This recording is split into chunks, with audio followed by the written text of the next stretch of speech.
Welcome back, history students. Today we're going to continue talking about the American Revolution, and we are going to be looking at what women did during the American Revolution.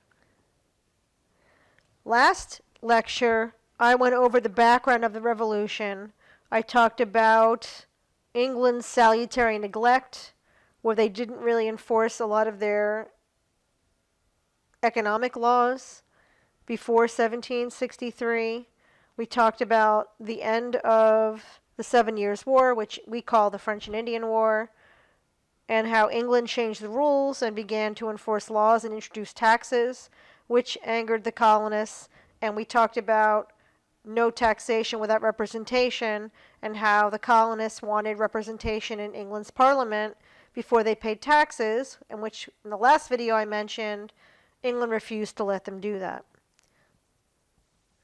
So now let's look at women's role in the American Revolution, now that we know the background of the war and how the war began.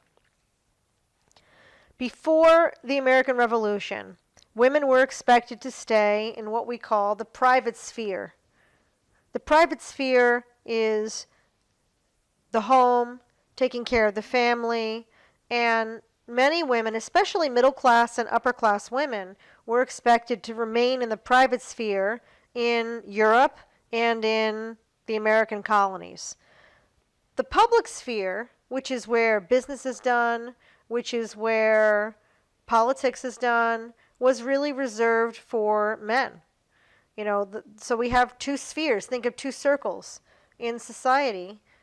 One sphere, which is the home, is where women were really relegated, and the public sphere was really the men's domain for many years in Europe and in colonial America. So in the public sphere, that's where business was conducted, that's where the courts dealt with the justice system, that's where there were social activities in the public sphere, like going to taverns. Those were places that really were not welcoming to women by the time of the American Revolution. And again, this isn't just an American thing. This is how it was in Europe also. There were certain gender roles that men and women took on, and women were really not expected to be in the public sphere. The only time it was acceptable for women to be in the public sphere was to be in church on Sunday. And that was pretty much it.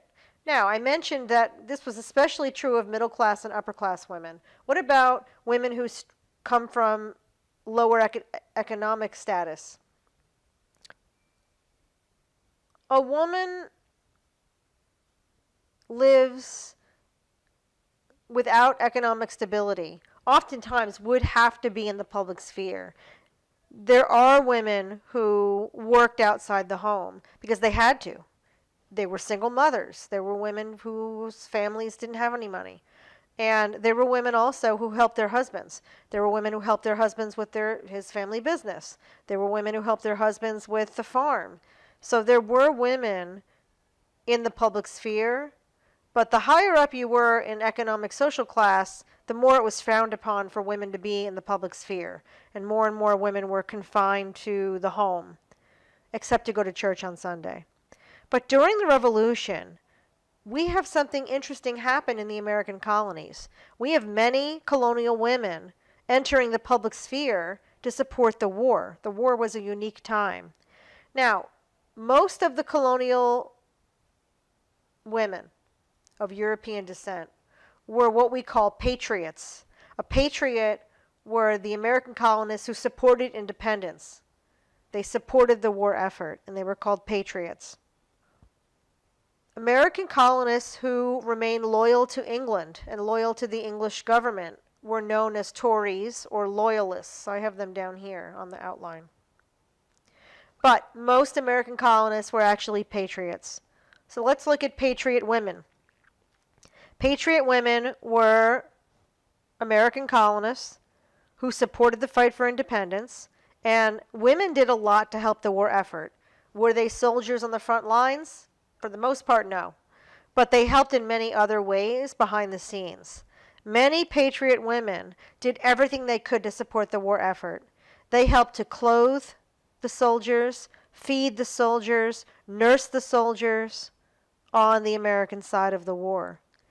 There were patriot women who were very politically minded during the revolutionary time. There were patriot women who joined political protests. They boycotted the taxed items. They signed petitions against the English government. They raised money for the war effort. They became nurses and helped to nurse the American soldiers. They wrote essays in support of the war and gave speeches in the support of the war. So there are patriot women who, during this unique time, did a lot outside their home to support the war effort. Many, many patriot women formed clubs to do things to support the war effort. So what these clubs would do is they would get together and they would sew shirts for the soldiers, or they would go door to door and they would raise money, or they would, can food to send the soldiers. Patriot women did a lot to help in the war effort. Now, I want to mention that in the American Revolution, the 13 colonies were at a huge disadvantage because England was a very powerful nation with a big navy. And the 13 little colonies didn't have a navy, didn't have a standing army, and had no money. So the efforts of the patriot women was very important because the colonists were struggling through the whole war. Now, the reason the colonists won the war, part of the reason, was that France entered the war and helped the colonies win their independence. So that definitely helped the colonists win their independence, was the French entry. But what women did was desperately needed in the war effort. In 1781, George Washington, who was the general of the troops, of the American colonist troops, the Continental Army, in 1781, he congratulated the Ladies' Association of Philadelphia on raising money that was used for his army, the Continental Army. So they got a personal thank you from George Washington for that. Some of the times, the women who made clothing for the soldiers would sew their initials or their name on the inside of the item to let the soldier know there was a woman standing behind him on the battlefield. There was a woman who supported the war effort, and he wasn't alone in the battlefield. He had many, many women and colonists behind him. There also were women who followed the military camps. Some of them went with their husbands. They said their husbands are going to war, and off they went with their husbands to battle. And there were women in the military camps on the English side of the war and on the colonist side of the war. And again, some of them were just women who decided to go to war with their husbands. What did women do in the camps? Well, some women had their kids, and so they took care of their kids. But women did domestic chores for the soldiers on both sides of the war in the camps. So they cooked, they did the laundry, they tended the fire, they nursed the wounded, so that the soldiers didn't have to do those tasks. And again, the English had Tory women who were helping them. So both sides in the war had women in their base camps who were doing the domestic chores. There also were women on the battlefield. You think about fighting in wars and battles, you're mostly thinking about men doing that. But even in the American Revolution, there were women there on the battlefields. There were women there serving as nurses to help tend the wounded. There were women who helped prepare ammunition. And there are stories of women taking their husband's place in battle when he got wounded. And the famous image in the American Revolution of a woman taking her husband's place on the battlefield is the story of Molly Pitcher. Okay, this is a double image. We're going to talk about this image of this woman, Deborah Sampson, in a little while. But I want you to focus on the right-hand side of the screen of this famous painting of the so-called Molly Pitcher. There actually isn't anyone named Molly Pitcher. Molly Pitcher represents several different women who took their husband's place on the battlefield. But it really begins in the late 1770s during the war when a young wife named Mrs. Mary Hayes was carrying water to men on the battlefield who were doing things like manning the cannon. And the story is that her husband was wounded. He couldn't load the cannon anymore, so she threw down her pitcher, her bucket in this case, of water, and took his place manning the cannon during the battle. So history remembers her as Molly Pitcher. The nickname came because a lot of women were on the battlefield bringing water to the men who were fighting, and so they were nicknamed Molly Pitchers. And there are several stories of women, Molly Pitchers, who stepped in and took the place of men who were hurt during battle. So was there actually a woman named Molly Pitcher? No. But Molly Pitcher, the term, represents women on the battlefield who kind of chipped in. And again, there are several stories of women doing this during the American Revolution, of stepping in the battle. So that's a portrait of the famous Molly Pitcher. Women did other things also during the American Revolution. There were women who served as couriers and would bring messages back and forth to, between groups of soldiers. And there were women who were spies during the American Revolution. Women were good spies because they were unassuming. People thought, oh, they're just here doing the laundry. But what a lot of patriot women would do especially is they would eavesdrop. They would tell the British, oh, I'm a Tory, I support the king. Can I go with you and live in your camp? And the British did have American colonist women in their camps. But then the women were really spies, and they would listen to what the British were planning, and then they would leak that information to the colonists. The British had a very hard time keeping their plans secret in the American Revolution, and I have to wonder if it was because of some of the women spies in their camps that would keep leaking their plans to the enemy.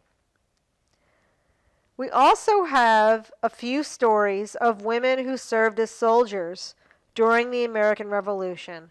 And that's where we come to this picture. This is a portrait of a woman named Deborah Sampson. Deborah Sampson.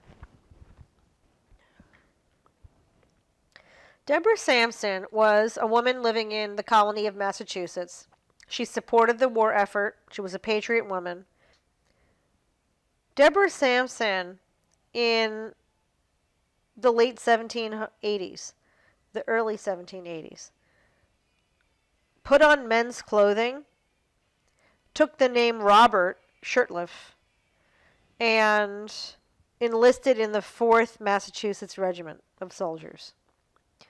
Now, she was a very tall woman.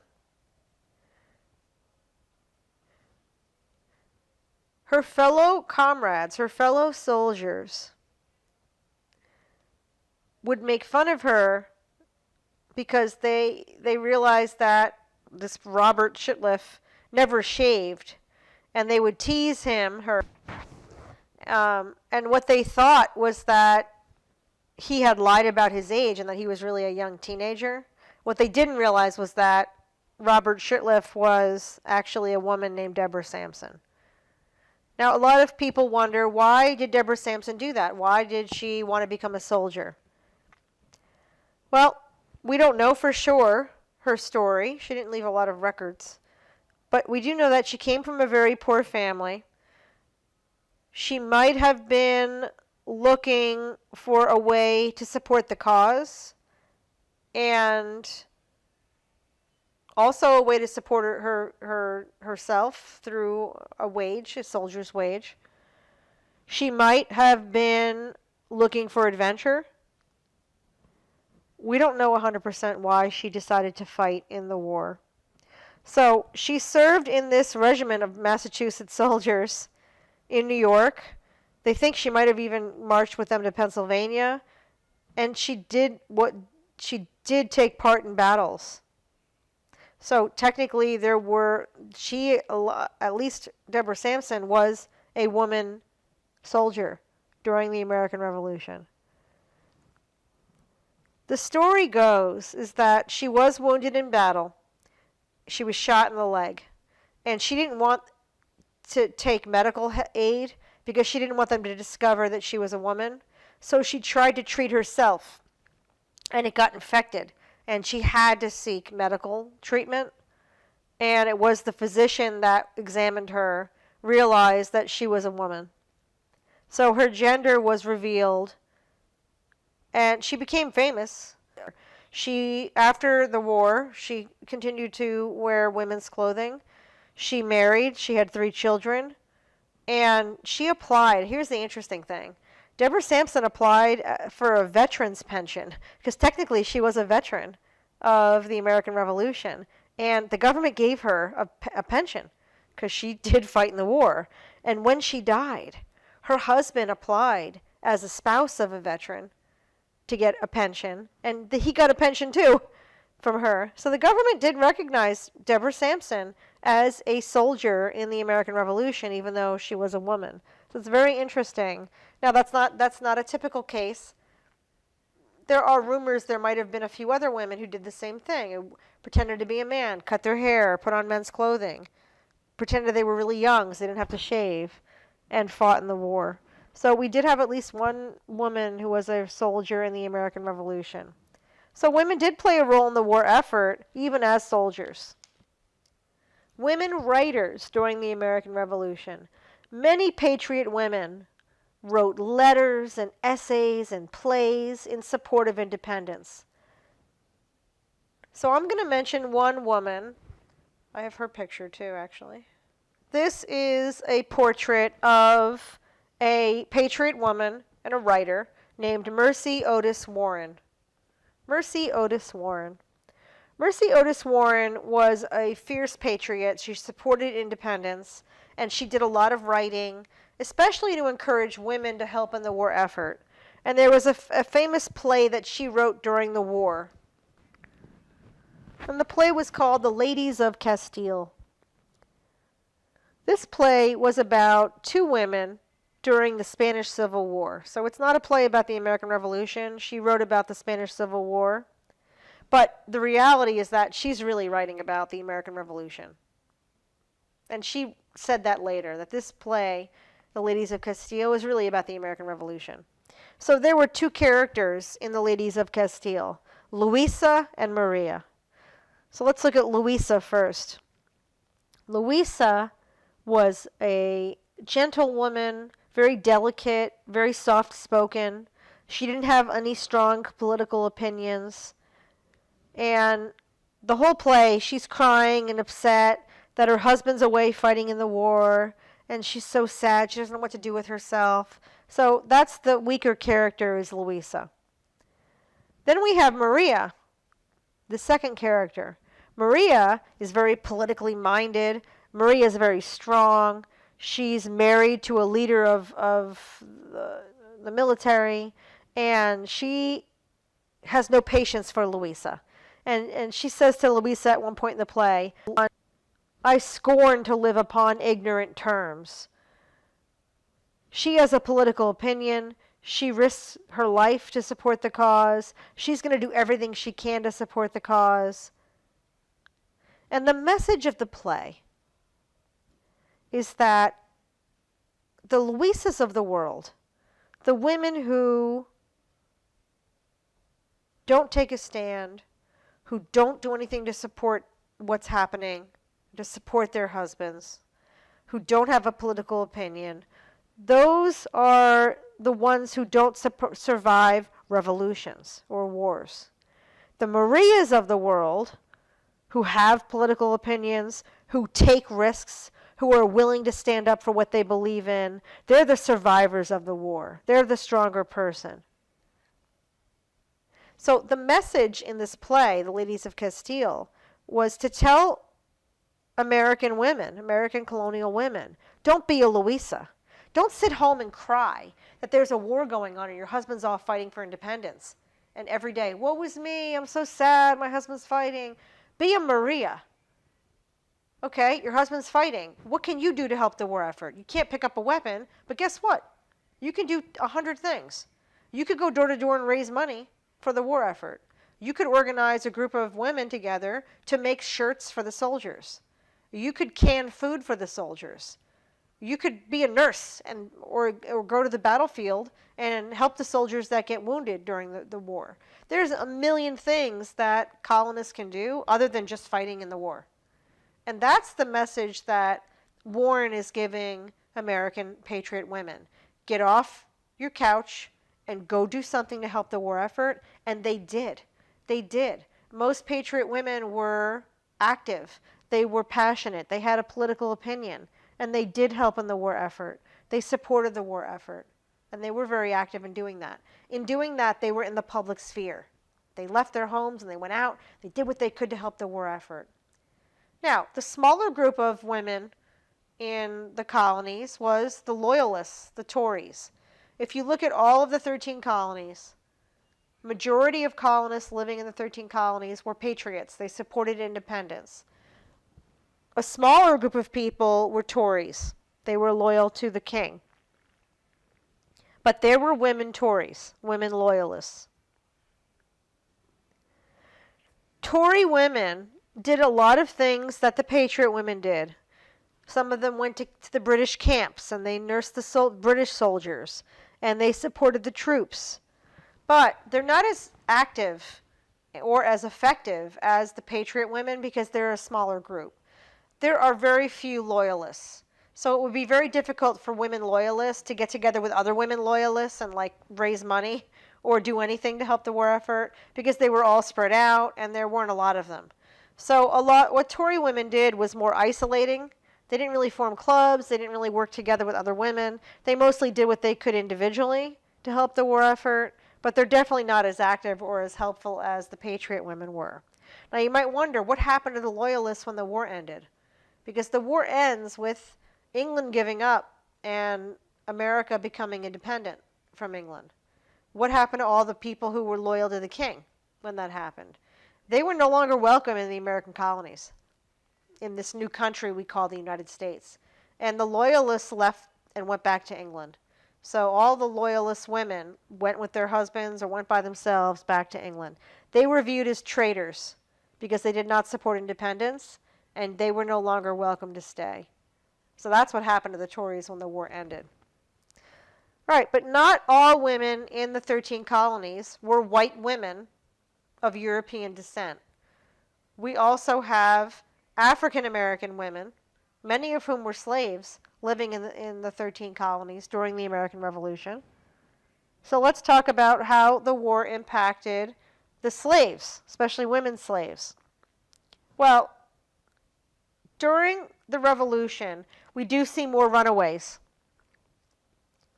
Because there was chaos of war going on, that was a perfect opportunity for slaves to escape when there was a battle going on nearby and the masters were preoccupied with the war. And some masters were all fighting in the war, and so the slaves weren't as watched as carefully. And so there were more runaways. There also are more runaway women. Remember, women didn't really run away too often before the war because they had children. But because of the chaos of war, we do see more slaves and more women slaves running away during the American Revolution. Now, we also see male slaves running away to join the British Army. The British Army offered freedom to male slaves who ran away and were willing to fight for England in the war. So if you were a slave, you could run away and join the British Army, fight against independence, and when the war was over, England took you back to England and you were free. Now again, that was only an offer to men because women weren't expected to be soldiers during this time. And you might wonder, were there slaves that did that? Yes. There were some slaves that ran away, fought for the British, and the British kept their word. And there were some African American soldiers who left the 13 colonies and went to a British kingdom after the war. So they did keep their promise there. Now, again, that opportunity wasn't for women, just for men. The irony of the American Revolution is that here is this war that the 13 colonies are fighting for independence, and independence is the main theme of the revolution. And many slaves hoped that when the war ended, they would be granted their independence. You know, a lot of slaves hoped the American colonists' promotion of freedom and liberty would lead to freedom for them and the end of slavery. That wasn't to be. And as we're going to learn this semester, slavery continued on in this new country called the United States for many years. So even though we fought for independence, we didn't extend that independence to the slaves. So that's what I mean by the view of the ideology and how strange it was. This was a war for independence, but we had people living in the U.S. who were not granted independence after the war ended. So the irony of that. What about Native Americans? Yes, of course there were Native Americans involved in the American Revolution. Most Native American tribes supported the British side of the American Revolution. And part of that reason was that the colonists had been taking Native American land for many years, and a lot of Native Americans were angry at the colonists for that, so they sided with the British in the war. But not every single Native American group sided with the British. Some groups sided with the Patriots. Cherokee Native Americans supported the Patriots. Now, how did Native American women deal with the Revolution? Well, a lot of them dealt with it the same way other women dealt with it. There were Native American women whose husbands and sons went off to fight in the war. They may have been displaced because of battles. They tried to help in the war effort the way that they could, and they were affected by the war in many ways like other groups were. All right, let's talk about women and politics. All women worked more in the public sphere during the war. Remember, many men were off fighting. So a lot of women ran their husbands' businesses while they were off fighting in the war. They worked the farm. They raised the kids while the husbands were away. So a lot of women ended up working outside the home during the war because that's what you had to do to get through the war. A lot of patriot women were hoping that they would get rewarded for all the support they gave the country in the war effort. And they were hoping to have a political voice when the war ended. One patriot woman, Lucy Knox, wrote her husband in 1777, and he ended up becoming part of George Washington's cabinet when he became president. She wrote her husband after the war that she wanted to continue making important decisions in their home because while he was gone, busy with the war, she was pretty much running the house. So in a letter to her husband, Lucy Knox wrote, quote, "I hope you will not consider yourself as commander-in-chief of your own house, but be convinced that there is such a thing as equal command." So she wanted equal say when he got home. She was used to running the house, and she didn't want him coming home and bossing her around after the war ended. Now, after American colonists won their independence, a new country was created, the United States of America. And that country was created after the treaty was signed in 1783. And political leaders experimented with this new idea called democracy. Now remember, most countries in the world were monarchies. They had a king or queen at the time. But the U.S., we were going to create this republic, this democracy. What about women? Early American leaders did not extend political participation to everyone.